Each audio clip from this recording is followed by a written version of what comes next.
everyone, welcome back to another episode from Apps Academy. Today in this video, we will be learning how to add a gift card to DoorDash. First of all, open up the DoorDash application on your mobile device and make sure that you're logged into your account. Once you're in the home page, go ahead and tap on the Me button at the bottom right corner. Inside the Me menu, tap on Settings. Once you open up Settings, tap on Gift Card.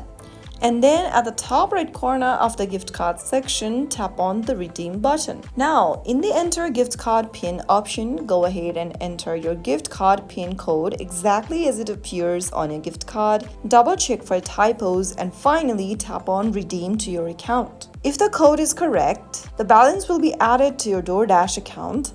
You will see a confirmation screen showing the updated balance, and your DoorDash gift card will be added. You will then be ready to enjoy delicious meals delivered right to your door, no wallet required. So that's how you easily add a gift card on DoorDash. If you found the video helpful, don't forget to like, share, and subscribe. I'll see you in the next episode. Thank you for watching.